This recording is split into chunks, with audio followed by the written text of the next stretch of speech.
அல்லேலூயா. கர்த்தருடைய பரிசுத்தமான நாமம் மகிமைப்படுவதாக. நம் தேவனுடைய வார்த்தைக்கு நேராக கடந்து செல்லலாம். சீக்கிரமாக இன்றைக்கி வார்த்தைக்கு நேராக வந்துட்டோம், அதனால் சீக்கிரமாகவே முடிச்சிருவோம், கவலைப்படாது. அல்லேலூயா. கர்த்தர் நல்லவர், அவர் கிருபை என்றும் உள்ளது. நிறைய பேர் புதுசாக வந்திருக்கிறீங்க. புதிதாக வந்தவர்களையும் கர்த்தர் உங்களை ஆசீர்வதிப்பாராக. உங்களுடைய மன விருப்பங்கள் அனைத்தும் நிறைவேறும். நீங்கள் வந்திருக்கிற இடம் ஏதோ ஒரு கோயில் இல்லை, உங்களுடைய தகப்பன் வீடு. அல்லேலூயா. நீங்கள் எல்லாம் கவனிங்க. ஆண்களாகட்டும் பெண்களாகட்டும் திருமணம் ஆன பிறகு அவங்களுடைய தாய் வீட்டுக்கோ அந்த தாய் தகப்பன் வீட்டுக்கு போகும்போது, அவங்களுடைய தாய் தகப்பன் வீட்டுக்கு போகும்போது யாருக்கு அதிக மகிழ்ச்சியாக இருக்கும்? அவங்களுக்கு மகிழ்ச்சியாக இருக்கும். இப்போ மெர்சி அவங்க அம்மா வீட்டுக்கு போகும்போது, அவங்க அம்மா வீட்டுக்கு போகும்போதுனா கோச்சிக்கிட்டு சண்டை போட்டுட்டு இல்லைங்க, குடும்பமாக போகும்போது ஏதோ ஒரு ஃபங்க்ஷனை கூப்பிட்றாங்க. இல்லை பின்னெல்லாம் போயிட்டு தான் இருந்தோம். இங்கே அழுந்தலை பொருளெல்லாம் இருக்கும்போது அடிக்கடி போவோம், பக்கம் தானே ஆலம்பாக்கம். அதனால் ஒரு 2 நாள் லீவ் இருந்துச்சுன்னா கூட, ஒரு நாள் லீவ் இருந்துச்சுன்னா கூட என்ன பண்ணிடுவோம், எல்லாம் பட்டி சாணையெல்லாம் எல்லாம் எடுத்துக்கிட்டு கிளம்பிடுவோம். அது ஒன்றுமே இருக்காது. நீங்கள் பார்த்தீங்கன்னா மூட்டை தான் பெருசாக இருக்கும். போகும்போதும் கொண்டு போவோம், வரும்போதும் அந்த மூட்டையை கொண்டு வரோம். ஆனால் மூட்டைகள் என்ன இருக்குன்னு கேட்டால் எதுவுமே இருக்காது. அப்படி தான் இருக்கும். அப்படி ஒரு மகிழ்ச்சியோட, ஏன்னா யார் வீடு அது என்னதான் இருந்தாலும் யாரோட வீடு? அவங்களுடைய தாய் வீடு. அதே மாதிரி சேலத்துக்கு போனோம் அப்படின்னா யாருக்கு? எனக்கு பயங்கர மகிழ்ச்சியாக இருக்கும். ஆமாம், எனக்கு தான் மகிழ்ச்சியாக இருக்கும். அவங்களுக்கு மகிழ்ச்சியாக இருக்குதாங்கிறது தெரில, இருக்குன்னு தான் நினைக்கிறேன். இருந்தாலும் இல்லை, சேலம் எப்பயுமே மனைவிக்கு செட் ஆகாது. ஆமாம், ஒரு 2 நாள் 3 நாள் என்ன சொல்லுவாங்க, மருந்தும் விருந்தும் 3 நாள் அப்படிங்கிற மாதிரி. முதல் நாள் நல்லாயிருக்கும், 2ஆவது நாள் நல்லாயிருக்கும், 3ஆவது நாள் ஒரு மாதிரியாக இருக்கும். அந்த மாதிரியாக இருக்கும் போதே நம்ம தெரிஞ்சுக்கிட்டு கிளம்பிடணும் அங்கேருந்து வந்து. அதுக்கு மீறி இருந்தோம்னா அப்புறம் அவ்வளோதான் அப்படிங்கிற மாதிரி. இது எல்லாருடைய வீட்லேயும் அது பொருந்தும். அப்போது எதுக்காக இது சொல்கிறேன் அப்படின்னா, அவரவர்களுக்கு அவங்கவுங்க தாய் தகப்பன் வீட்டுக்கு போனால் பெரிய சந்தோஷம். பெரிய சிஸ்டர்லாம் கேரளாவுக்கு போனாங்கன்னா மகிழ்ச்சியோடு போவாங்க. ஆனால் டால்மியாவில் அவங்க மாமியார் வீட்டுக்கு போக சொல்லுங்கள், அவங்க போவாங்க, அவங்க வீட்டுக்காரர் போக மாட்டார். ஆனால் அங்கே கொஞ்சம் வித்தியாசமாக இருக்குது. ஆமாம், அப்படி இருக்குது சூழல். அது மாதிரி இது ஒரு ஒரு ஒரு கிறிஸ்துவ கோயிலாக நீங்கள் பார்க்காம உங்களுடைய தகப்பன் வீடாக நீங்கள் பார்க்கணும். அல்லேலூயா. இது எந்த வீடு? உங்களுடைய தகப்பன் வீடு. உங்களுடைய தாய் தகப்பனுடைய வீட்டிற்கு நீங்கள் வந்தால் எவ்வளோ மகிழ்ச்சியோடு வருவீங்களோ, அதை விட பல மடங்கு மகிழ்ச்சியோடு நீங்கள் வந்தீங்க அப்படின்னா, அதை விட பல மடங்கான மகிழ்ச்சியோடு தேவன் உங்களை ஆசீர்வாதத்தை திரும்பி அனுப்புவார். இந்த இடத்துக்கு வந்துட்டோம் அப்படின்னா சுற்றி இருக்கிற கவலைகளை யோசிக்கக்கூடாது, சுற்றி இருக்கிற சூழ்நிலைகளை யோசிக்கக்கூடாது. இதுக்கு என்ன பண்ணுறது, அதுக்கு என்ன பண்ணுறது, நாளான்னைக்கு என்ன பண்ணுறது, அடுத்த மாதம் என்ன பண்ணுறது. வசனம் சொல்லுது, நாளை குறித்து நீங்கள் என்ன பண்ணாதிருங்க, கவலைப்படாதிருங்க. இன்னைக்கு அவ்வளோதான். இன்னைக்கு உண்டான கிருபை உங்களுக்கு கொடுக்கப்பட்டுருச்சு. இந்த கிருபையை கொண்டு இந்த நாளை நீங்கள் என்ன பண்ணிடலாம், கடந்து வந்துடலாம். அது மாதிரி ஒவ்வொரு நாளும் அவர் கொடுக்குற கிருபை புதியதாக இருக்கிறது. ஏதோ பழைய கிருபை ஏற்கனவே கொடுத்த கிருபைலாம் இல்லை. ஒவ்வொரு நாளும் எப்படிப்பட்ட கிருபையை கொடுக்குறாரு? புதிய கிருபையை தருகிறார். எப்படி தருகிறார்? இந்த வார்த்தையின் மூலமாக தருகிறார். இன்றைக்கி இந்த வார்த்தையை குறித்து தான் நம்ம தியானிக்க போகிறோம். அதனால் நீங்கள் வந்திருக்கிற இடம் யாருடைய வீடு? உங்களுடைய தகப்பன் வீடு. உங்களுடைய தகப்பன் வீடு. தகப்பன் வீட்டுக்கு வந்தால் தகப்பன் வெறுங்கையா உங்களை அனுப்பிடுவாரா? நீங்கள் ரிட்டர்ன் போகும்போது அவர்கிட்ட ஒன்றுமே இல்லைன்னா கூட, நம்ம சொந்த தகப்பனே நம்ம வீட்டில் போனால் ஒன்றுமே இல்லைன்னா கூட என்ன பண்ணுவார்? போகும்போது பிள்ளைக்கு ஏதாவது ஒன்று கொடுத்து தான் அனுப்பணும்னு சொல்லி அனுப்புவார். இன்னும் போன தடவை சோனியா கேரளா போயிட்டு வந்தாங்க பாருங்கள். வரும்போது இவ்வளோ பெரிய மூட்டையை கொண்டு வந்துட்டாங்க. நான் தான் போய் வண்டியில் 2 வண்டி 2 வீலரு அவங்க வீட்டுக்காரரு வர சொல்லிட்டாரு, பிரதர் வாங்க ஒரு பெரிய லக்கேஜ் வருது அப்படின்னு சொல்லி கூப்பிட்டாங்க. அப்புறம் போயிட்டு புள்ளம்பாடியில், அப்போ இங்கே தான் இருந்தோம், அலந்தலை பொருளில் தான் இருந்தோம். புள்ளம்பாடியில் போய் நைட்டு 11 மணி 10 மணி இருக்குன்னு நினைக்கிறேன், டைம் தான் போயிட்டு தூக்கிட்டு வந்தோம். என்னடா இருக்குது அந்த மூட்டையிலன்னு பார்த்தா, ஒவ்வொரு தேங்காய் பார்த்தீங்கன்னா இவ்வளோ பெருசு இருக்குது, கேரளா தேங்காய். நான் பார்த்தேன், இது என்னங்க, இது என்னன்னு கேட்டேன். அவர் சொன்னார், இதுதான் பிரதர் தேங்காய். நம்ம ஊர்லலாம் இவ்வளோ தான் பார்க்குறோம், அங்கே கேரளா பஸ்ஸில் போட்டு கொண்டு வந்திருக்கிறாங்க பாருங்கள். ஏன்னா உங்கள் அப்பா அம்மா பெரிய வசதி வாய்ப்புகள் படைத்தவர்கள் இல்லை, இருந்தாலும் நம்ம மகனும் மருமகளும் மகளும் என்ன பண்ணியிருக்கிறாங்க, வந்திருக்கிறாங்க. போகும்போது ஏதாவது கொடுத்துடணும்னு சொல்லிட்டு ஒரு தடவை இஞ்சி கொண்டு வந்தாங்க. அவங்க இஞ்சி விவசாயம் பண்ணுவாங்க. இஞ்சியாக நிறையா கொண்டு வந்தாங்க. ஒரு தடவை தேங்காய் கொண்டு வந்தாங்க. அப்புறம் இப்போ ரீசெண்டாக போயிட்டு வந்தாங்க, என்ன கொண்டு வந்தாங்கன்னு தெரில, சொல்ல மாட்டேங்கிறாங்க. ஆமாம், எதுவும் கொண்டு வரலையா? ஆமாம், அப்புறம் சொன்னால் அப்புறம் எனக்கும் கொடுக்கணும்ல பாதி, அதனால் சொல்லலை அவங்க. அது மாதிரி நம்ம சரீரத்தில் நம்மளை பெற்றெடுத்த தாய் தகப்பனே, எங்கள் அம்மாவும் அப்படி தான், மெர்சி அம்மாவும் அப்படி தான். நாங்கள் அங்கே போயிட்டோம்னா வெறுங்கையோடலாம் வரமாட்டோம். எப்போ போனாலும் ஆழம் பார்க்கறதுக்கு போயிட்டோம்னா ஒரு பையை ஃபில் பண்ணி தான் அனுப்புவாங்க. ஏதாவது ஒன்று கொடுத்து அனுப்பிடுவோம்னு வச்சிங்களேன். ஆமாம் கொடுத்துருவாங்க. பக்கத்தில் போய் ஒரு 4-5 எண்ணெய் பாக்கெட் வாங்கிட்டு வந்துடுவாங்க. ரேஷன் எண்ணெய் காசு கொடுத்து அவங்க காசு கொடுத்துருவாங்க, என்கிட்ட காசு வாங்க மாட்டாங்க. வாங்கி எல்லாம் கொடுத்து சர்க்கரையை கொடுத்துருவாங்க, பருப்பை கொடுத்துருவாங்க. அதே மாதிரி எங்கள் வீட்டுக்கு போனாலும் அதே தான். அதை தான் சொல்ல வந்தேன் இப்போ. அதான் எங்கள் அம்மா வீட்டு தாங்க சொல்ல வந்தேன். அதான் எங்கள் அம்மாவும் அப்படி தான், அதே மாதிரி தான். எல்லார் அம்மாவும் அப்படி தான் இருக்கிறாங்க. அங்கே போயிட்டீங்கன்னா அங்கே ரிட்டன் நான் எடுத்துகிட்டு வர மாட்டேன். ஏன்னா பஸ் ஏறி வரணுமே, எல்லாத்தையும் தூக்கிட்டுன்னு சொல்லி எங்கள் அம்மா திட்டி வச்சிருவேன். எதுவுமே கொடுக்கக்கூடாது அப்படின்றவேன். சரிடா எதுவுமே கொடுக்கக்கூடா அப்படின்னு சொல்லியும் கடைசியில் 2 பையன் நறுக்கி வச்சுருவாங்க. அங்கே பொம்மை கிம்மை அது இது. அங்கேயும் ஒரு தடவை எத்தனை லிட்டரு எண்ணெய் 15 லிட்டரு 20 லிட்டரு கேனு அது வாங்கி அப்படியே கொடுத்து விட்டாங்க என்கிட்ட. அவங்களே எடுத்துகிட்டு வந்துட்டாங்கன்னு நினைக்கிறேன். நானும் எடுத்துகிட்டு போக மாட்டேன்ட்டேன். வாங்கி கொடுக்குறதே பெரிய விஷயம் இலவசமாக. நானும் என்ன பண்ணிட்டேன், எனக்குலாம் வேண்டாம், இதெல்லாம் யார் பஸ்ஸில் தூக்கிட்டு போகும்போது. நான் பஸ்ஸெல்லாம் வரும்போது கொஞ்சம் டீசெண்டாக வரும்னு நினைப்பேன் பாருங்களேன். எதுவும் அந்த லக்கேஜ் பேக்கேஜ்லாம் தூக்கிட்டு வர மாட்டேன். ஆமாம், அதனால் எதுவுமே கொண்டு வரல. அப்புறம் அதுக்காக எங்கள் அம்மாவே ஒரு நாள் வந்திருக்கும் போது, அரியலூர் வந்திருக்கும் போது தூக்கிட்டு வந்துட்டாங்க. ஆமாம், அது மாதிரி எல்லாருடைய அவங்களும் வசதி வாய்ப்புகள் இல்லாதவங்க தான், குறைவு தான். அன்றைக்கி சம்பாதிச்சு சாப்பிடக்கூடிய சூழலில் தான் இருக்கிறாங்க. நம்ம அம்மாவை எடுத்துக்கிட்டிங்கன்னா வச்சுக்கோங்க, பெங்களூருக்கு ரேவகாஸ்ட் வீட்டுக்கு போனாங்கன்னா லக்கேஜோடு தான் போவாங்க. எல்லாரும் இங்கே இருக்கிற யாரையும் எடுத்து பாருங்க தெரியும். அதே மாதிரி அங்கேருந்து வரும்போதும் சிஸ்டரும் அவங்களால முடிஞ்ச ஏதாவது காரியங்கள் என்ன பண்ணுவாங்க, அம்மா அப்பாவுக்கு கொடுத்து தான் அனுப்புவாங்க. போன தடவை ஏதோ ஒரு பழம் வாங்கிட்டு வந்தாங்க. அது என்ன பழம்பா பேர் தெரில, அது மேலே முள்ளாக இருக்கும். அது பெங்களூரில் மட்டும்தான் கிடைக்கும். ஆமாம், அது சீத்தாப்பழம் இல்லை, சீத்தாப்பழம் இல்லை. அந்த பழத்தில் இவங்க பஜ்ஜி போட்டு சாப்பிட்டாங்க. அந்த பழம், அது ஒரு பழம், இனிப்பு இல்லை, அது ஒரு வித்தியாசமான பழம். பலாப்பழத்தோடைய வகையெல்லாம் ஆனால் இத்திலூண்டு தான் இருக்கும். அது பலாப்பழ வகையை சார்ந்தது, ஆனால் அது இத்திலூண்டு தான் இருக்கும். அந்த மாதிரி எதுக்காக இதெல்லாம் சொல்கிறேன் அப்படின்னா, அதுதான் தாய் தகப்பனுடைய வீட்டில் இருக்கிற அந்த பாசம், அந்த அன்பு. எப்போ போனாலும் என்ன பண்ணுவாங்க, அது உங்களுக்கு பிடிக்குதோ பிடிக்கலையோ எதையாவது ஒன்று கொடுத்து தான் அனுப்புவாங்க. நான் எதுக்காக இவ்வளோ இதை டெப்த்தாக சொல்கிறேன் அப்படின்னா, நம்ம மாம்சத்தில் இருக்கிற தாயின் தகப்பனாக இருக்கிற நமக்கே அவ்வளோ அன்பு நம்ம பிள்ளைங்க மேலே அப்படின்னா, நம்முடைய ஆண்டவர் நமக்காக உயிரையே கொடுத்த ஆண்டவர். அதான் வசனம் சொல்லுது, உங்களுக்காக தம்முடைய மகனையே கொடுத்தவர், இவைகள் எல்லாம் உங்களுக்கு அருளாது இருப்பது எப்படி, எல்லாவற்றையும் உங்களுக்கு கொடுக்க அவர் ஆயத்தமாக இருக்கிறார். அந்த பாசத்தோடு நீங்கள் பார்க்கணும். நீங்கள் என்ன பிரச்சனைன்னு கேட்டிங்கன்னா, இன்றைக்கி கிறிஸ்தவம் அப்படின்னாவே ஒரு மதமாகவும், கிறிஸ்துவத்துக்கு ஒரு கடவுள் இயேசு அப்படிங்கிற மாதிரி ஒரு கடவுள், ஒரு பக்தன், ஒரு கோயில், அந்த கோயிலில் ஒரு பூசாரி, அந்த கோயிலுக்கு வர பக்தர்கள், இப்படியே கிறிஸ்தவத்திலையும் பார்த்ததுனால கடவுளுக்கும் நமக்கு இருக்கிற தொடர்பு அப்படியே போயிடுச்சு. அப்படி இருக்கக்கூடாது. நீங்கள் எப்பொழுது இயேசு கிறிஸ்துவை பார்த்தாலும் அவர் உங்களுடைய தகப்பன். அல்லேலூயா. அந்த உறவில் தான் நீங்கள் பார்க்கணும். அப்பாங்கிற அந்த உறவில் நீங்கள் அவரை பார்த்துட்டீங்க அப்படின்னா உங்கள் வாழ்க்கையில் நடக்கிற விஷயங்களே வேறு மாதிரி இருக்கும், வித்தியாசமாக இருக்கும். வித்தியாசமான நன்மைகள், திறக்கப்படாத கதவுகள் திறக்கப்படுகிறத உங்கள் கண்கள் காணும். இதுவரை நடக்காத அற்புதங்கள், அதிசயங்கள் எல்லாம் அப்படியே அடுத்தடுத்து நடந்து வருகிறதெல்லாம் உங்கள் கண்கள் காணும். அதுதான் கடவுளோடு உங்களுக்கு கொண்டு இருக்கிற அந்த உறவு. அதை சொந்த தாயுமாக தகப்பனுமாக என்ன பண்ணுவார் பார்க்கணும். நிறைய இந்த மாதிரி சொல்லிகிட்டே போகலாம். சரி, இன்றைக்கி ஆண்டவர் உங்களிடத்தில் என்ன சொன்னார் அப்படின்னா, அதை சொல்லிவிட்டு நான் செய்தியை முடிக்க போகிறேன். வாசிக்கலாம். ஆதியாகமத்தின் புத்தகம் 28ஆம் அதிகாரம் 15வது வசனம். ஆதியாகமம் 28:15.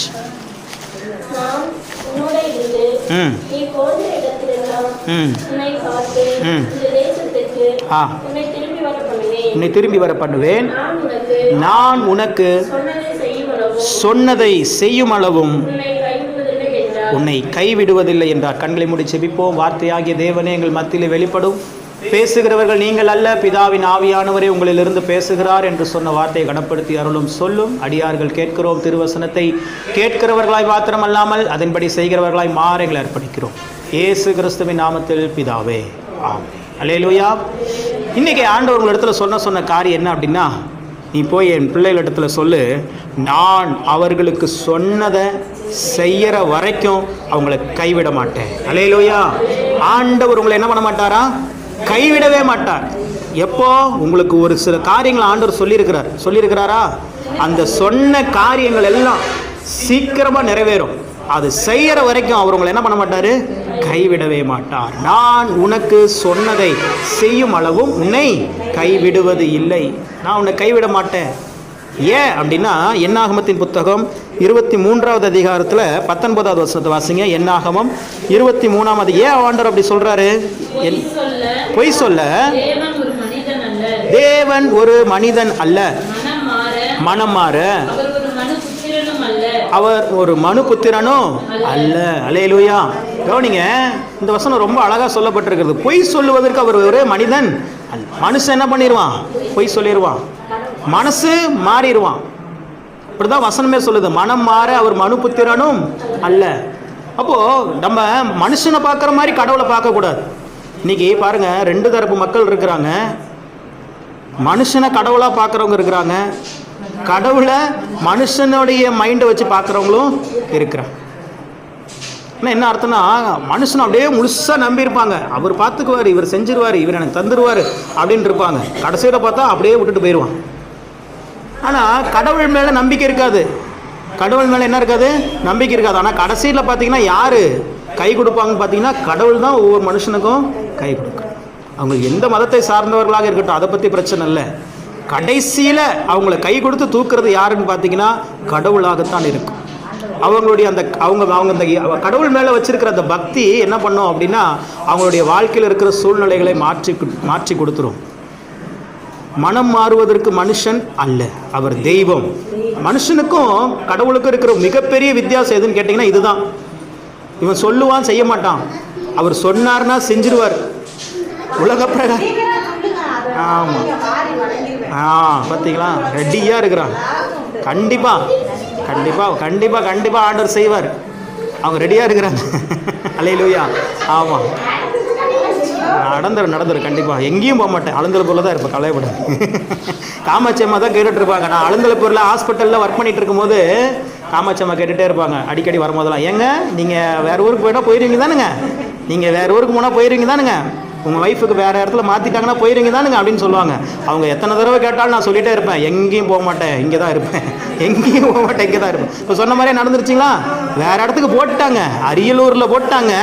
ஆனாலும் நான் எங்கே தான் இருக்கிறேன்? ஞாயிற்றுக்கிழமையில் இங்கே தான் இருக்கிறேன்.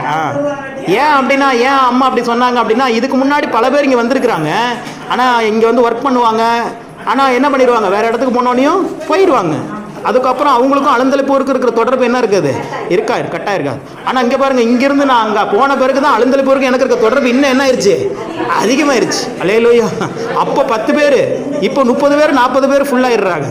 காரணம் என்னென்னா, இந்த ஊர் மேலே தேவன் வைத்திருக்கிற அன்பு. இந்த ஊரில் புதுசாக நீ யாராவது வந்து சர்ச்சை ஆரம்பித்து ஸ்டார்ட் பண்ணி இங்கே ஆலயத்தை நடத்திட முடியுமா? முடியாது. அதுக்காக தான் இந்த ஊர் மக்களை கடவுள் ரொம்ப அதிகமாக நேசிக்கிறார். எனக்கு தெரிஞ்ச வரைக்கும் இந்த அழுந்தலைப்பூர், கரண்டமங்கலம், சிறுகலப்பூரில் இருக்கிறவங்கலாம் ஒரே ஒரு வார்த்தையில் சொல்லணும் அப்படின்னா இவங்களெல்லாம் கடினமான உழைப்பாளிகள். என்னது? கடினமாக உழைப்பாங்க. ஒருத்தரையும் பாருங்கள், பகல் நேரத்தில் திங்கக்கிழமையிலேருந்து வெள்ளிக்கிழமை சனிக்கிழமை வரைக்கும் பாருங்கள், மதியானத்தில் அப்படியே சுற்றி போய் பாருங்கள், வீட்டில் யாருமே இருக்க மாட்டாங்க, எல்லா வீடும் பூட்டு போட்டு தான் இருக்கும். மேக்சிமம் எல்லோரும் வேலைக்கு போயிடுவாங்க, ஏதாவது ஒரு வேலைக்கு போயிடுவாங்க, வீட்டில் சும்மாவே இருக்க மாட்டாங்க. எங்கள் ஊர் நான் பார்த்த பல கிராமங்கள்லாம் பார்த்தீங்கன்னா வேலைக்கே போக மாட்டாங்க, வீட்லேயே உட்காந்து சாப்பிட்ற குடும்பங்கள்லாம் நிறையா இருந்துச்சு. ஆனால் இங்கே நான் சுற்றி இருக்கிற கிராமங்கள்லாம் பார்க்கும்போது இங்கே எல்லாம் இருக்கிறவங்களாம் கடினமான உழைப்பாளிகள் தான். அம்மாலாம் வயசு எவ்வளோ ஆயிடுச்சு, ஆனாலும் இப்போவும் வேலைக்கு போகிறாங்க, எந்த வேலை கிடைக்குதோ போயிடுறாங்க. அப்போது இங்கே இருக்கிறவங்க எல்லாம் நல்லா கடினமாக உழைக்கிறாங்க. ஆனால் இங்கே இருக்கிறவங்களுக்கெல்லாம் பொதுவாக ஒரு பிரச்சனை இருக்குது. என்னன்னு கேட்டிங்கன்னா, சரீரத்தில் ஆரோக்கிய குறைபாடு. இது எல்லாருக்கும் இருக்குது. கரண்டமங்கலம், சிறுகலப்பூர், அழுந்தலைப்பூரில். ஆனால் இது கவனிச்சுது. நான் கிட்டத்தட்ட இவன் பிறக்கும்போது, பெரியவன் பிறக்கும்போது இந்த ஊருக்கு வந்தோம் 2020.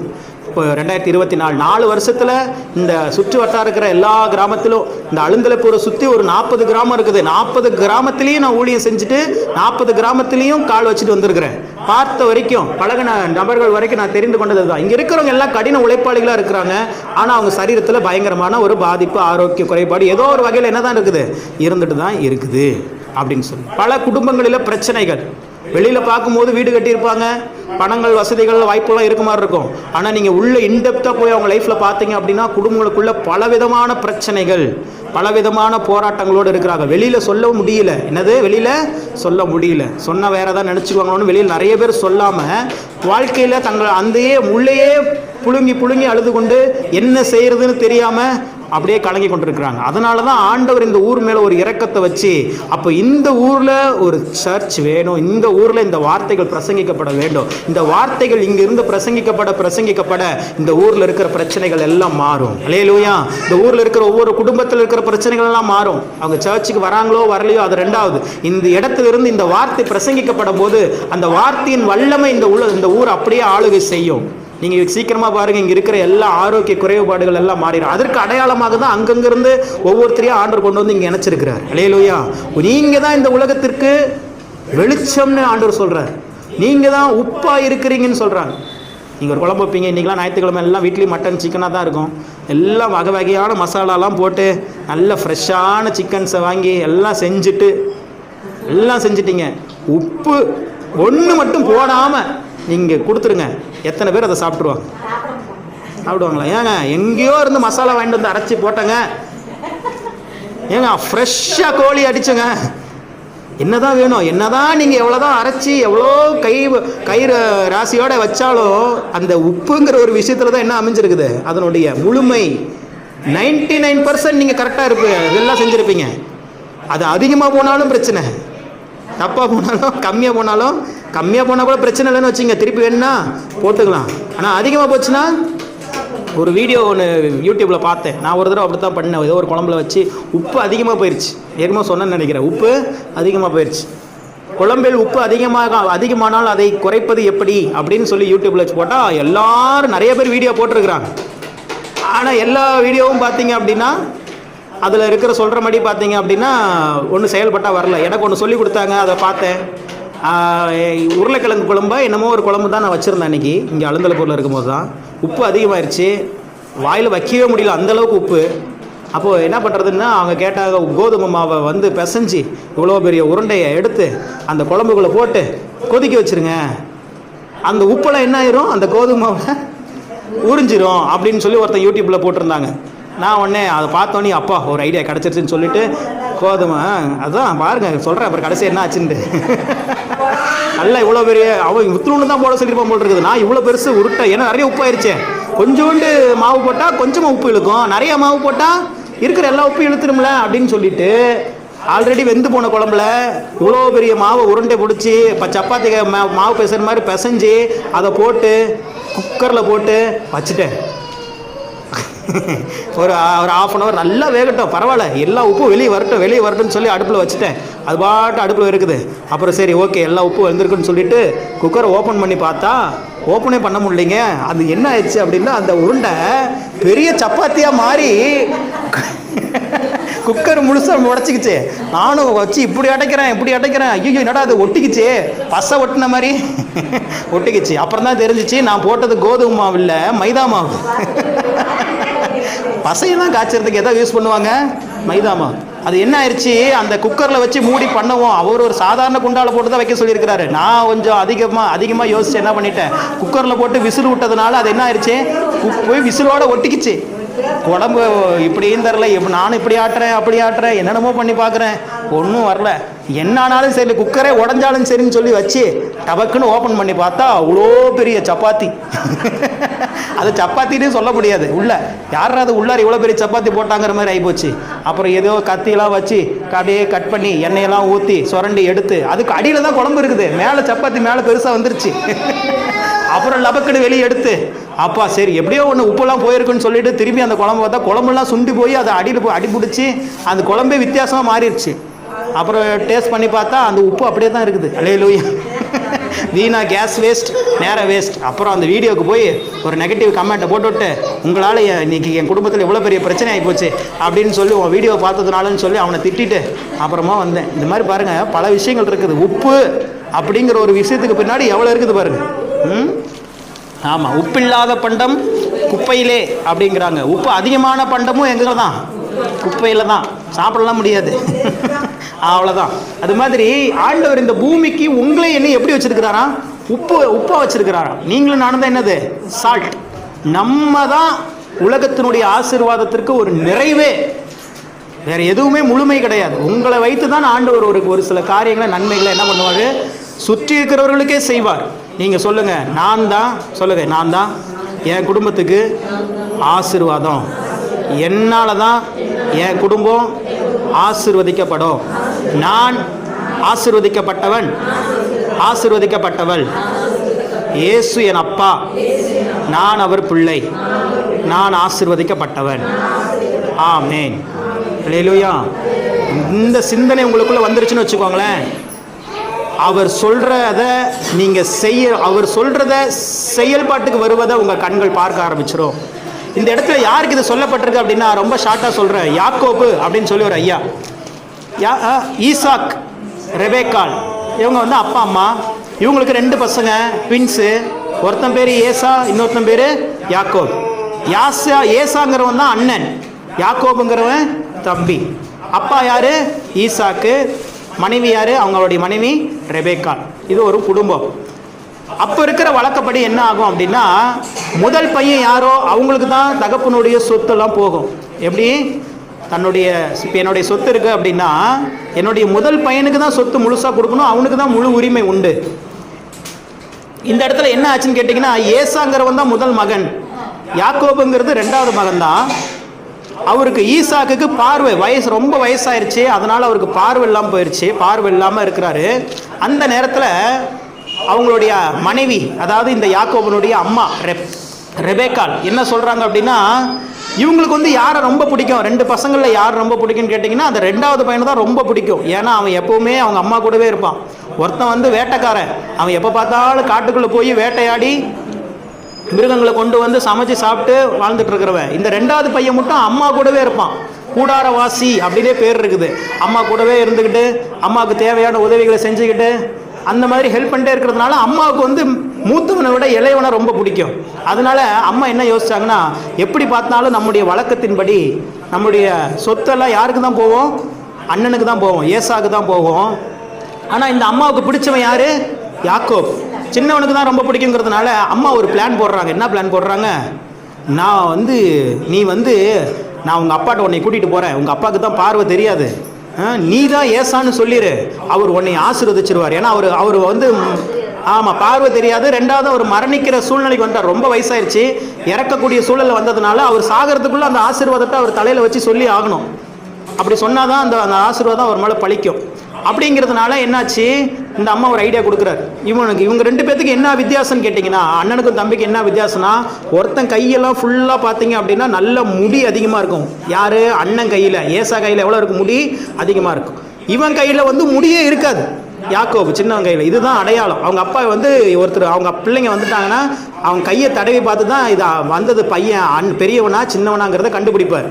இந்த அம்மா என்ன பண்ணாங்க, ஒரு ஐடியாவை யோசிச்சாங்க.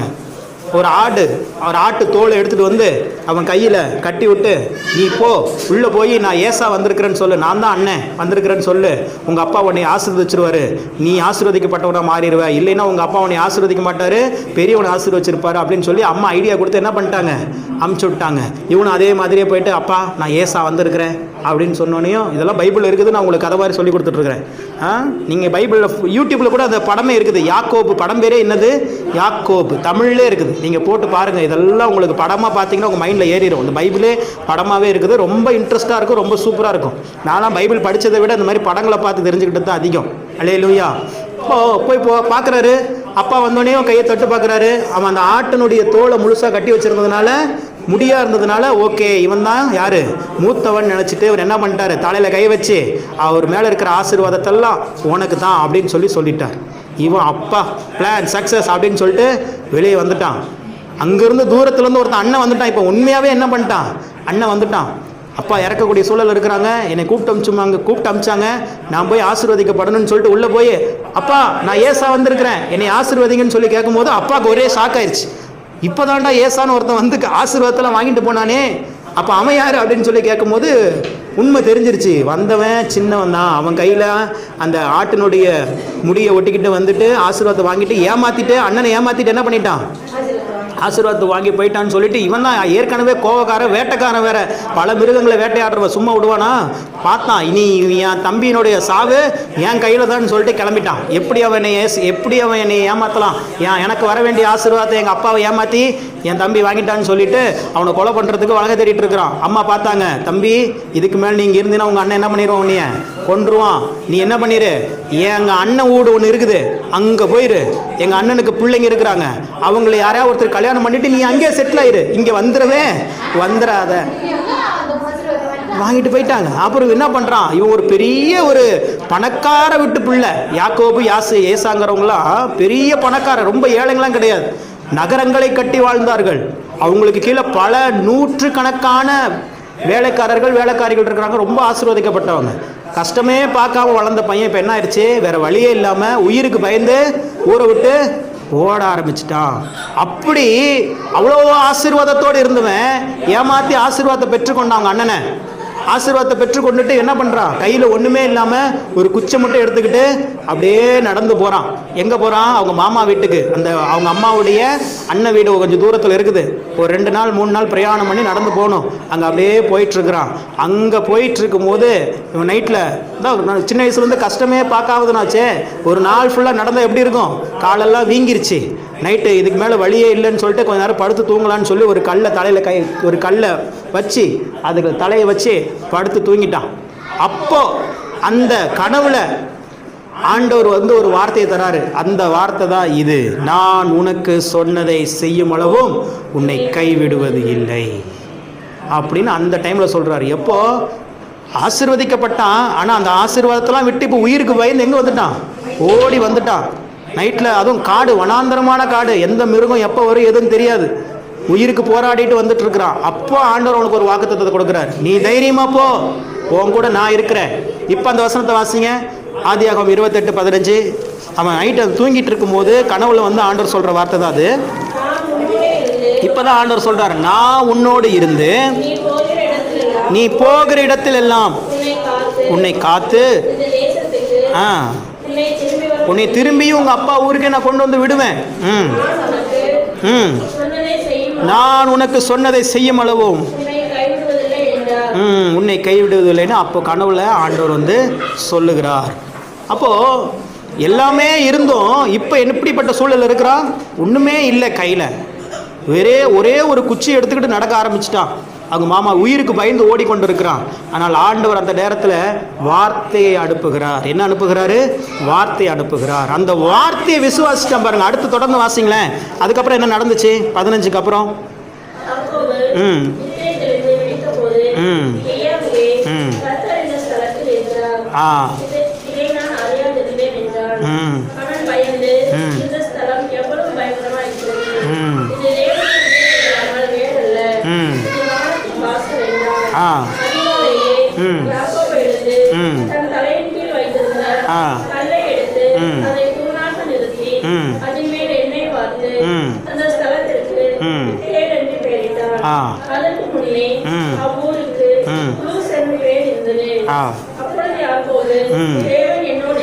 தேவன் என்னோடு இருந்து, இப்ப ஆண்டவர் வாக்குத்தத்தத்தை கொடுத்துட்டாரு. இப்ப அவன் அறிக்கை செய்யறான் பாருங்க. தேவன் என்னோடு இருந்து நான் போகிற இந்த வழியிலே என்னை காப்பாற்றி உண்ண ஆகாரமும் உடுக்க வஸ்திரமும் எனக்கு தந்து என்னை என் தகப்பன் வீட்டிற்கு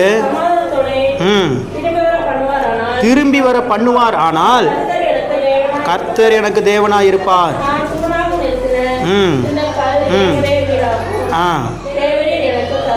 தேவரீர் எனக்கு தரும் எல்லாவற்றிலும் உமக்கு தசமபாகம் செலுத்துவேன் என்று சொல்லி பொருத்தனை பண்ணி கொண்டான். இது ஒரு சம்பவம். ஆண்டவர் அந்த நைட்டில் அவன் தூங்கும் போது அவன் பயத்தோடு தூங்குறான். ஏன்னா இது வரைக்கும் கஷ்டத்தையே பார்க்காம வளர்ந்தவன் திடீர்னு ஒரு பயங்கரமான ஒரு வனாந்தரமான வாழ்க்கை. சாப்பிட்றதுக்கு எதுவும் இருந்துச்சோ இல்லையோ தெரியல. வனாந்தரத்தில் என்ன கிடைக்கும், ஒன்றும் கிடைக்காது. மிஞ்சி போனால் பையில் என்ன கொண்டு போயிருப்பான், ஒரு நாள் சாப்பாடு 2 நாள் சாப்பாடு கொண்டு போயிருப்பானா. அவன் எத்தனை நாள் நடந்து வந்தாங்கிறது தெரியாது. அவ்வளவு நெருக்கத்தின் மத்தியில் வாழ்வா சாவாங்கிற ஒரு சூழலில் இருக்கும்போது தான் தேவன் அவனை சந்திக்கிறார். அவனை சந்தித்து அவனுக்கு வார்த்தையை தருகிறார். அவன் வார்த்தையை தந்தோடனே அவன் சொல்கிறான், அவனுக்கு தேவையான காரியங்களை சொல்கிறான் பாருங்க. நான் போகிற இந்த வழியில் ஆண்டவர் ஃபஸ்ட்டு என்னை என்ன பண்ணணும், காப்பாற்றணும். உண்ணுவதற்கு ஆகாரத்தை கொடுக்கணும், உடுப்பதற்கு உடைய கொடுக்கணும். இது 3 அவர் கொடுத்துட்டாருன்னா அவர் தான் எனக்கு தேவன் அப்படின்னு சொல்லிட்டு அப்புறமும் இன்னும் சொல்கிறான், கடவுள் எனக்கு என்னென்னலாம் எனக்கு கொடுக்குறாரோ அதில் எல்லாவற்றிலும் நான் அவருக்கு தசம பாகம் செலுத்துவேன். தசம பாகம்னா 10/1. கடவுள் உங்களுக்கு 10 காரியங்களை கொடுக்குறாருன்னா அதில் ஒரு காரியத்தை கடவுளுக்கு திரும்பி கொடுப்பது, அதுதான் தசம பாகம். நீங்கள் மாதம் 10,000 ரூபா சம்பாதிக்கிறீங்க அப்படின்னா 1000 ரூபா என்ன பண்ணிடணும்? சபைக்கு கொடுத்துடணும். அதற்கு பேர் தான் என்னது? தசம பாகம். ஆனால் இவன் எப்படி தசம பாகம் செலுத்துறன்னு சொல்கிறான்னா, தேவரீர் எனக்கு தரும் எல்லா காரியங்களிலும் என்னென்ன கொடுக்குறாரோ, 10 ஆட்டுக்குட்டி கொடுத்தாங்கன்னா ஒரு ஆட்டுக்குட்டி கொண்டு போய் பிரதான ஆசாரியர்கிட்ட கொடுத்துருவான். 10 கழுதைகள் அவனுக்கு கிடச்சிச்சின்னா ஒரு கழுதையை கொண்டு போய் கடவுளுக்கு கொடுத்துருவான். 10 கிலோ தங்கம் கிடச்சிச்சின்னா 1 கிலோ தங்கத்தை கொண்டு போய் சர்ச்சில் கொடுத்துருவான். அப்படிப்பட்ட ஒரு பொருத்தனையை பண்ணுகிறார். பொருத்தனை அப்படின்னா நம்ம பாஷையில் சொல்லணும்னா வேண்டுதல். என்னது? வேண்டுதல். நம்ம இந்து கோயிலில் போய் வேண்டுதல் அப்போ பார்த்துருக்கிறீங்களா? இந்த காரியத்தை செஞ்சுட்டா உனக்கு நான் மொட்டை அடிக்கிறேன், காது குத்துறேன், காது இல்லை அளவு குத்துறேன், இப்படிலாம் சொல்லி என்ன பண்ணுவோம்? நம்ம வேண்டுதல் செய்வோம்ல, அதே மாதிரி தான் வேண்டுதல் செஞ்சுருக்கிறாங்க, கடவுள்கிட்ட செஞ்சுருக்காரு. ஏன்னா அந்த நேரத்தில் அவன்கிட்ட ஒன்றுமே இல்லை, எல்லாமே ஒரு நாள் இருந்துச்சு. இப்போ என்ன சூழ்நிலை? அவன் கையில் ஒன்றுமே இல்லை. ஆனால் சொல்கிறான், இதுக்கு மேலே எனக்கு கடவுள் கொடுக்கறதுல எல்லாத்தையும் நான் என்ன பண்ணுவேன்? 10ல் 1 பங்கத்தை கொடுத்துருவேன்னு சொல்கிறான். இந்த வசனம் எப்போ நிறைவேறுதுன்னு கேட்டிங்கன்னா, ஆதியாகமம் 32வது அதிகாரத்தில், 28வது அதிகாரத்தில் இந்த சம்பவம் நடக்குது. ஜஸ்ட் 4 அதிகாரம், 29, 30, 31, 32. 4வது அதிகாரத்தெல்லாம் அவன் பெரிய லட்சாதிபதியாக கோடீஸ்வரனாக மாறிட்டான். அல்லேலூயா. அதுக்கப்புறம் என்ன நடந்துச்சு? அவங்க மாமா வீட்டுக்கு போகிறான். அங்கே இருக்கிற 2 பிள்ளைங்களையும் கல்யாணம் பண்ணிக்கிறான். அவங்க மாமாவுக்கு எத்தனை பிள்ளைங்க? 2 பிள்ளைங்க, ராகேல், லேயாள்னு சொல்லி. அவனுக்கு இளையவளை தான் பிடிச்சிருந்துச்சு. ஆனால் என்ன பண்ணிட்டார் அவங்க அப்பா? இல்லை, மூத்தவர் இருக்கும்போது இளையவளை கல்யாணம் பண்ணக்கூடாதுன்னு சொல்லி 2 பேர்த்தையுமே என்ன பண்ணிட்டாரு? கல்யாணம் பண்ணி கொடுத்துட்டாரு. அதுக்கப்புறம் அங்கே ஒரு பிஸ்னஸ் நடக்குது. என்ன பிஸ்னஸ்? ஆட்டுக்குட்டியை வளர்க்குறாரு. இவன் போன பிறகு, யாக்கோபு அவங்க மாமா வீட்டுக்கு போன பிறகு அங்கே மாமா பயங்கரமாக ஆசீர்வதிக்கப்படுகிறான். ஏன்னா இவன் பயங்கரமான ஞானத்தை ஆண்டவர் அவனுக்கு கொடுத்துருந்தார். ஒரு ஆட்டுக்குட்டி ஒரு டைமில் 5 குட்டி போடுதுன்னா, இவன் வளர்க்குற ஆட்டுக்குட்டி 10 குட்டி போடும். அப்படி டபுள் மடங்காக ட்ரிபிள் மடங்காக குட்டி போடுற அளவுக்கு இவன் என்ன பண்ணிட்டான்? பல யோசனைகள், பல தேவனுடைய ஞானங்களை பெற்றுக்கொண்டு அதுக்கு நல்ல ஊட்டச்சத்துக்களை கொடுத்து பெரிய பணக்காரன் ஆகிட்டான். இப்போ என்ன நடந்துட்டு இருக்குது? இதுக்கு மேலே இங்கே இருக்க வேண்டாம் அப்படின்னு சொல்லிட்டு, என்ன ஆனாலும் பரவாயில்லன்னு சொல்லி திருப்பி அவன் என்ன பண்ணுறான்? அவங்க அப்பா அம்மாவை பார்க்கறதுக்கு போகிறான். அப்போ ஒரு வார்த்தையை சொல்கிறான் பாருங்க, வாசிங்க. ஆதியாகமம் 32வது அதிகாரம் 10வது வசனம்.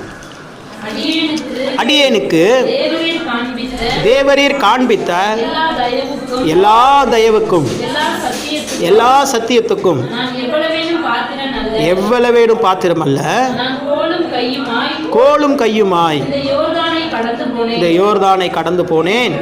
இப்பொழுது இவ்2 பரிவாரங்களையும் உடையவனானே. 4 அதிகாரத்தில் வாக்குத்தத்தம் நிறைவேறியது. ஏன்னா அதுதான் சொல்கிறேன். அதனால தான் ஆண்டவர் சொல்கிறாரு, நான் உனக்கு சொன்னதை செய்யும் அளவு உன்னை என்ன பண்ண மாட்டேன், கைவிட மாட்டேன்னு சொன்னார். அந்த வார்த்தையை நம்பி தான் அவன் தொடர்ந்து போனான். வார்த்தையை நம்பி போனவங்க வெட்கப்பட்டு போனதா சரித்திரமே கிடையவே கிடையாது. ரிட்டன் வரும்போது 2 பரிவாரங்களோடு வருகிறான். பரிவாரங்கள்னா சாதாரணமாக இல்லை. 2 பேரை கல்யாணம் பண்ணிட்டானா அவங்க அப்பா என்ன பண்ணுறாரு? 2 மகளுக்கும் கொடுத்து அனுப்புகிறார். உனக்கு இந்தா 100 ஆடு, இந்தா 100 கழுதை, இந்தா 100 வேலைக்காரங்கன்னு சொல்லி. ஏன்னா அவன் தான் பெரிய பணக்காரன் ஆகிட்டான். இவன் போன பிறகு அவன் ஆல்ரெடி பணக்காரனாக தான் இருந்தான். யாக்கோபு அங்கே போனோன்னே இன்னும் பெரிய பணக்காரனாக ஆனதுனால, ஆனால் கடுமையாக உழைக்கிறான். இதெல்லாம் ஏதோ உடனே நடந்ததெல்லாம் இல்லை. 14 வருஷமா ராகேல கல்யாணம் பண்ணிட்டு 14 வருஷம் அங்கே போய் உழைக்கிறான்.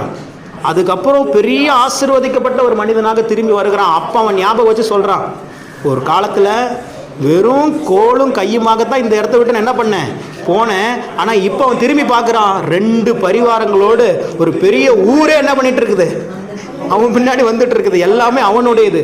அவன் ஒரு பெரிய அதான் சொல்கிறேன், அவங்க அப்பா அன்றைக்கி ஆசீர்வதிச்சாரு பாருங்க. அந்த ஆசீர்வாதம் ஒன்று. 2வது, அவன் ஆண்டவர் அந்த இரவு நேரத்தில் அவன் உயிருக்கு பயந்து போராடிட்டு இருக்கிற நேரத்தில் கர்த்தர் ஒரு வார்த்தையை கொடுத்தார் பாருங்க. அந்த வார்த்தை இதுதான் இன்னைக்கு நம்ம வாழ்க்கையில் நடக்க போகுது. இன்னைக்கு உங்கள் சூழல் அன்னைக்கு யாக்கோபு இருந்த மாதிரி கோலும் கையுமாக இருக்கலாம். இன்றைக்கி என்கிட்ட என்ன பிரதர் இருக்குது? ஒன்றும் இல்லை, இருந்ததெல்லாம் போச்சு, வர வேண்டியதெல்லாம் வராமல் இருக்குது, என் சரீரத்துலேயும் பலன் இல்லை இருக்கலாம். ஆனால் சொல்கிறேன், இந்த வார்த்தையை நம்பி நீங்கள் கடந்து போங்க. ஒரு நாள் அந்த யாக்கோபு திரும்பி வந்த மாதிரி உங்கள் வாழ்க்கையில் ஆசீர்வாதங்கள் எல்லாம் திரும்பி வரும். அல்லேலூயா. அவர் உங்களுக்கு சொன்னதை செய்யும் வரை உங்களை கைவிடுவது இல்லை. இப்போ ஒரு கேள்வி, அவர் உங்ககிட்ட ஏதாவது சொல்லியிருக்கிறாரா? கடைசி என்ன சொன்னார்? ஒவ்வொருத்தராக சொல்லுங்கள் பாப்போம். கடைசியாக உங்கள்கிட்ட என்ன சொன்னார்? கடைசியாக மீன்ஸ் இப்போ நீங்கள் காலையில் கூட ஏதாவது வசனத்தை கேட்டிருக்கலாம், இல்லை நேற்று நைட்டு கேட்டிருக்கலாம். உங்கள்கிட்ட என்ன சொன்னார்? பயப்படாதன், நான் உன் கூட இருக்கிறேன் அப்படின்னு சொல்லியிருக்கிறாரா? உங்களை கைவிட மாட்டேன்னு சொல்லியிருக்கிறாரு. வேற சோனியாக்கெலாம் என்ன சொன்னாரா இல்லையா? சொல்லவே இல்லையா? வா, சொன்னா தானே, அவர் சொன்னா தானே செய்வார். அப்போ அவர் சொல்கிறத நீங்கள் என்ன பண்ணணும்? கேட்கணும். அவர் சொல்ல வைக்கணும். எப்படி? அவர் என்ன பண்ணணும்? சொல்ல வைக்கணும். சும்மாவே இருக்கக்கூடாது. ஆண்டவரே எடுத்து பேசுங்க. நான் அப்படி தான் ஆண்டவர்கிட்ட கேட்டுகிட்டே இருப்பேன். எனக்கு இப்போது ஒரு வார்த்தை வேணும், கொடுங்க கொடுங்க கொடுங்க கொடுங்கன்னு சொல்லி கேட்டேன். நேற்று நான் கேட்டேன், எனக்கும் அதே வசனம் தான் கொடுத்தாரு, அது வேறு மாதிரி கொடுத்தார். நான் உன்னோடு கூட இருந்து உன்னை ஆசீர்வதிப்பேன் அப்படின்னு எனக்கு ஒரு நேற்று நைட்டு கொடுத்தார். அது மாதிரி தேவனுடைய வார்த்தையோடு நீங்கள் எப்படி இருக்கணும்? அப்படியே கலந்து இருக்கணும், மிங்கிளாகி இருக்கணும். படிக்க தெரியாதெல்லாம் இனிமேல் என்ன பண்ணக்கூடாது? சொல்லக்கூடாது. இப்போல்லாம் சேனல் நிறைய வந்துருச்சு. கிறிஸ்டின் சேனல், ஆசீர்வாதம் டிவி, ஆமீன் வில்லேஜ் டிவி, சால்வேஷன் டிவி, எத்தனை கிறிஸ்தவ சேனல் வந்துருச்சு. தேடி பாருங்கள், ரிமோட்டை அழுத்தி பாருங்கள். ரிமோட்டே உடஞ்சாலும் பரவாயில்ல, அழுத்தி பாருங்கள். ஏதாவது கிறிஸ்தவ சேனல் வருதான்னு பாருங்கள். வந்துருச்சுன்னா அந்த நம்பரை பார்த்து வச்சுக்கிட்டு எப்போல்லாம் உங்களுக்கு தோணுதோ அந்த சேனலை வைங்க. அந்த நேரத்தில் ஏதாவது ஒரு வார்த்தை அங்கே கொடுக்கப்படும் பாருங்க, அது உங்களுக்கு தான். அல்லேலூயா. அந்த வார்த்தையை மட்டும் பிடிச்சி வச்சுக்கோங்க. வார்த்தையை மட்டும் பிடிச்சி வச்சுக்கோ. அந்த வார்த்தை தான் உங்களை வாழ வைக்கும். ஏன்னா இந்த வார்த்தையினுடைய ரூபம் தான் யாரு? இயேசு கிறிஸ்து. உங்கள் கையில் இருக்கிறது வார்த்தை இல்லை. பைபிள் யாரை வச்சுருக்கீங்களா? அப்படி எடுத்து காமிங்க. ஜீசஸே உங்கள் கையில் வச்சுருக்கிறீங்க. யாரை வச்சுருக்கிறீங்க? இயேசுவே உங்கள் கரங்களிலே வைத்திருக்கிறீங்க. இந்த வார்த்தை உங்களை வாழ வைக்கும். இந்த வார்த்தை உங்கள் வாழ்க்கையில் இல்லாத அளவுக்கு மாற்றிடும், நிறைவுள்ளவர்களாய் மாற்றிடும். ஆண்டவர் இன்னைக்கு உங்களுக்கு வாக்குத்தத்தம் தருகிறார். நீங்கள் எதை குறிச்சும் கவலைப்படாதீங்க. நான் உங்களுக்கு என்ன சொல்லியிருக்கிறேனோ அதை செய்கிற வரைக்கும் உங்களை கைவிட மாட்டேன். அல்லேலூயா. சொல்லுங்கள், உங்கள் தலையில கை சொல்லுங்கள், ஆண்டவர் எனக்கு சொன்னதை செய்கிற வரைக்கும் என்னை கைவிட மாட்டார். இயேசுவின் நாமத்தில் ஆமென். அல்லேலூயா. சந்தோஷத்தோடு திரும்பி போங்க. இப்போ இருக்கிற சூழ்நிலை பார்க்காதீங்க. இக்காலத்து பாடுகள் இனி நம்மிடத்தில் வெளிப்பட போகிற மகிமைக்கு ஒப்பிடத்தக்கவைகளே அல்ல, இல்லவே அல்ல. அவ்வளவு பெரிய ஆசீர்வாதங்கள், அவ்வளவு பெரிய நன்மைகள் உங்களை தேடி வரப்போகிறது. ஏன்னா நீங்க அவரை தேடி வந்துட்டீங்க. இனி ஆசீர்வாதங்கள் உங்களை தேடி வரும்.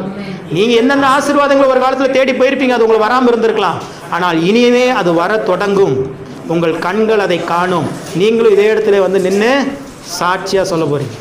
நானும் அதிகமாக இப்போ ப்ரேயர் பண்ணுறது ராணியக்காக அவசரம் தான். ஆமாம், சொல்லிட்டாங்க அவங்க, எனக்கு வர வேண்டியது இருக்குது பிரதர். வந்துருச்சுன்னா நீங்கள் கோடீஸ்வரன்ட்டாங்க பாருங்க. எனக்கு அன்னிலேருந்து தூக்கமே வரல. ஆஹா, நம்ம வேறு எதுவும் பிஸ்னஸே பண்ண வேண்டாம் பிரதர், பிஸ்னஸ்லாம் கூட வேண்டியதில்லை பிரதர், ஏதாவது சொல்லிட்டாங்க பாருங்க. ஆமாம், அவங்களுக்கு வர இப்போ எல்லாருமே நீங்கள் ஜெபம் பண்ணுறீங்க. ராணியக்காவுக்கு வர வேண்டியதுலாம் சீக்கிரமாக வரட்டும். நிஜமாவே ஜெபம் பண்ணுறேன் நான். வந்துருச்சுன்னா ஏக்கா வந்தோடனே ஊர் விட்டு மறந்துட மாட்டிங்களா? தம்பி நீங்கள் யாருப்பா? தெரியும், அவங்க மறக்க மாட்டாங்க. அவங்க நல்ல அக்கா தான். இருந்தாலும் சொல்கிறேன், ஒரு பழைய படம் ஜோக்கு ஞாபகம் இருக்குது. ஆமாம், அதனால் இப்போ நான் அதிகமாக எனக்காக ஜெபிக்கிறதை காட்டிலும் எங்கள் சகோதரியை நீ கோடா கோடியாய் பெருகுவாயாக, உங்கள் போட்டா இருந்தால் என் மனைவி வீட்டு கொடுத்துருங்கக்கா, வீட்டில் ஒட்டி அதை பார்த்து நாங்கள் ஜெபம் பண்ணுறோம். எங்கள் சகோதரியை நீ கோடா கோடியாய் பெருகுவாயாகன்னு சொல்லி உங்களை பெருக பண்ணிடுறோம். அவங்க பெருகிட்டாங்கன்னா நான் கோடீஸ்வரன், நீங்கள் கவலையப்பட வேண்டாம். அல்லேலூயா. எத்தனை கோடின்லாம் தெரியாது மொத்தத்தில். ஆமாம், வந்துருச்சு, அவ்வளோதான். சீக்கிரமாக பார்ப்பீங்க. சீக்கிரமாக அழுந்தலுக்கு ஒரு ஊர் என்ன விலைன்னு கேளுங்க பிரதர், கேட்டு வைங்க பிரதர். கண்டிப்பாக பெரிய நம்ம இந்த மண்டபத்தை பிடிச்சி ஒரு நாள் விழாவே கொண்டாடிடுவோம், அப்படிலாம் பண்ணிட்டோம்னா. அல்லேலூயா. ஒரு வசனம் ஞாபகம் வருது. என்னன்னா, தேவன் தம்முடைய தயவுள்ள சித்தத்தின்படி உங்களுக்குள்ள விருப்பத்தையும் செய்கையும் உண்டு பண்ணுகிறாராம். உங்களுக்குள்ள ஒரு விருப்பம் உண்டாது பார்த்தீங்களா, ஒரு செய்கை, அது நீங்கள் உங்களுக்காக வரல, அது கடவுளே உங்கள் இருதயத்தில் என்ன பண்ணுறாரு? அனுப்புகிறார். அல்லேலூயா. ஆமாம், எனக்கு பாருங்க, ஒரு இடத்துல இல்லை, 2-3 இடத்துல அந்த மாதிரி ஆப்பர்ச்சுனிட்டிஸ் இருக்குது. இவங்க தான் இங்கேயே இருக்கிறாங்க. அவங்களும் ஒரு பெரிய பிளெஸிங்ஸுக்காக காத்துட்ருக்குறாங்க. அவங்களுக்கு ஆசீர்வதிக்கப்பட்டாலும் நான் கோடீஸ்வரன் தான். அவங்க ரேணுகாஸ்டர் ரெடியாக இருக்கிறாங்க இந்த வீடை வாங்கி கொடுக்கறதுக்கு. எப்படான்னு இருக்காங்க. சாந்தி சிஸ்டர் ஒரு தம்பி அங்கே சிங்கப்பூரே போயிட்டாப்புல, அவரும் அப்படி தான். அதான் சொல்கிறேன், ஒன்றும் இல்லை, 5-6 பேர் இருக்கிறாங்க. 5-6 பேரில் ஏதாவது ஒன்று கிளிக் ஆனிச்சுனாலும் அல்லேலூயா. கடவுள் கண்டிப்பாக சொல்கிற 5, 6 இல்லை, இங்கே வந்திருக்கிற எல்லாருடைய வாழ்க்கையிலும் நிறைவான ஆசீர்வாதங்களை கட்டவிழ்ப்பார். இது செழிப்பின் இடம். நீங்கள் வனாந்தரமான சூழ்நிலை இங்கே வந்தால் கூட வயல்வெளியாக தான் திரும்பி போவங்களே ஒழிய உங்களுடைய சூழ்நிலைகள் மாறாமல் இங்கேருந்து என்ன பண்ண மாட்டீங்க, போக மாட்டேதான். ஐயா ஒரு சாட்சி சொன்னார் பாருங்க, ரொம்ப ஐயா தொடர்ந்து வந்துட்டு இருக்கிறார். அவருக்கு அடிக்கடி வயிற்று வலி வரும், அதுக்காக தான் ஜெபம் பண்ணிட்டு போவார். 2 வாரத்துக்கு முன்னாடி சொன்னார், தம்பி எனக்கு திரும்பி வயிற்று வலி வந்துருச்சுப்பா அப்படின்னாரு. ஐயோ திரும்பி வயிற்று வலி வந்துருச்சா ஐயா அப்படின்னு அவர் சொன்னாராம். ஏசப்பா அப்படின்னு சொன்னேன், உடனே வயிற்று வலி சரியாயிடுச்சுங்கிறார். எவ்வளோ பெரிய அற்புதம் பாருங்க. அல்லேலூயா. அவர் இன்னும் ஞானஸ்தானம் எடுக்கல, இன்னும் முழுமையாக பைபிள் தெரியாது, ஆனால் வந்துடுவார். ரெகுலராக சபைக்கு வந்துடுறாரு, கடைசி வரைக்கும் உட்காந்துருப்பாரு, ஜெபம் பண்ணிட்டு தான் போவார். ஆனால் அந்த ஜெபத்தை கூட கடவுள் கேட்குறாரு பார்த்தீங்களா? அதுதான் சொல்கிறேன், தகப்பன் பிள்ளைங்கிற அந்த உறவு. நான் போய் ஜெபம் பண்ணல, கையை வைக்கல, ஒன்றும் பண்ணல, அவரே ஜெபம் பண்ணார். ஏசப்பான்னு மட்டும்தான் சொன்னாராம், உடனே வயிற்று வலி குணமாயிடுச்சு. குணமாகும். இனி உங்கள் வார்த்தையில் தான் எல்லா ஆசீர்வாதமும் இருக்குது. அல்லேலூயா. நீங்கள் சொல்லுங்கள், வாயை பத்திரமா பார்த்துக்குங்க. என்ன பண்ணுங்க, நீங்கள் சொல்கிற ஆசீர்வாதமும் நடக்கும், நீங்கள் சொல்கிற சாபமும் நடக்கும். நீங்கள் யாரையாவது கோபமாக பார்த்து என்ன பண்ணிடாதீங்க, திட்டிடாதீங்க, அது பழிச்சிடும் அவங்களுக்கு. ஏன்னா உங்கள் மேலே தேவனுடைய ஆவியானவர் இறங்கிட்டார். இனி நீங்கள் விளையாட்டு கூட யாரும் என்ன பண்ணிடக்கூடாது, எதுவும் சொல்லிடக்கூடாது. முடிஞ்ச வரைக்கும் அவங்கள பிளஸ் பண்ணிகிட்டே இருங்க, முடிஞ்ச வரைக்கும் அவங்களை ஆசீர்வதிச்சுட்டே இருங்க. உங்கள் வாழ்க்கையில் ஆசீர்வாதங்கள் துளிர் விடுகிறதை நீங்கள் பார்ப்பீர்கள். இனி நீங்கள் ஆசீர்வதிக்கப்பட்டவர்கள், நீங்கள் பாக்கியவான்கள். உங்கள் வாழ்க்கையிலே நீங்கள் குறைவுகளை தேடியும் காணாதிருப்பீர்கள். அல்லேலூயா. கண்களை மூடி நாம் செபிப்போம். பரிசுத்தமுள்ள தகப்பனே, உமது நாமத்திற்கு நாங்கள் மகிமை செலுத்துகிறோம். தகப்பனே, இந்த நாளிலே நீர் எங்களோடு பேசுகிற ரேமா வார்த்தைகளுக்காக ஸ்தோத்திரம். நான் உனக்கு சொன்னதை செய்யும் அளவும் உன்னை கைவிடுவது இல்லை என்று சொன்ன உமது வார்த்தையின்படியாகவே நான் செபிக்கிறேன். இந்த நாளிலே உம்முடைய பிள்ளைகளோடு நீர் பல வார்த்தைகளை பேசியிருக்கிறீங்க ஆண்டவரே. அந்த வார்த்தைகள் எல்லாம் நிறைவேறும் வரை உம்முடைய பிள்ளைகள் கைவிடப்படக்கூடாது. அவர்கள் விரும்பின எல்லா நன்மைகளும் இயேசுவின் நாமத்தில் வருவதாக இந்த நாளில் அதற்குண்டான எல்லா தடைகளையும் நான் எடுத்து போடுகிறேன். தேவனுடைய மகிமை வெளியரங்கமாவதாக, தேவனுடைய தயவு வெளிப்படுவதாக. உம்முடைய பிள்ளைகள் இப்பொழுது இருக்கிறதை பார்க்கலும் 1000 மடங்கு அதிகமாகும்படி கர்த்தர் இவர்களுக்கு சொல்லியபடியே இவர்களை ஆசீர்வதிப்பீராக. நீர் அப்படியே ஆசீர்வதிக்கிறேன். நீர் எங்களுடைய தகப்பன் ஆண்டவரே. நாங்கள் நன்றாக ஆசீர்வாதத்தோடு, சுகத்தோடு, பலனோடு, ஜீவனோடு, ஆரோக்கியத்தோடு வாழ வேண்டும் என்பதற்காக கல்வாரி சிலுவையில் உம்முடைய ரத்தம் சிந்தப்பட்டது, உம்முடைய சரீரம் பிற்கப்பட்டது. அந்த தியாகத்துடைய, அந்த அன்பினுடைய ஆழங்களுக்குள்ளாக எங்களை ஒப்புக் கொடுக்கிறோம். நீர் பெருகவும் உம்முடைய நாமத்தினாலே நாங்கள் ஆசீர்வதிக்கப்படவும் எங்களை அர்ப்பணிக்கிறோம். வந்திருக்கிற ஒவ்வொருவருடைய மன விருப்பங்கள் இயேசுவின் நாமத்தில் நிறைவேறுவதாக. அடுத்த வாரத்தில் முன்பாக வந்து சாட்சி சொல்லத்தக்கதான நன்மைகள் நடப்பதாக என்று சொல்லி செபிக்கிறோம். இயேசு கிறிஸ்துவின் நாமத்தில் எங்கள் நல்ல பிதாவே. ஆமேன், ஆமேன். இருக்கிற அல்லேலூயா.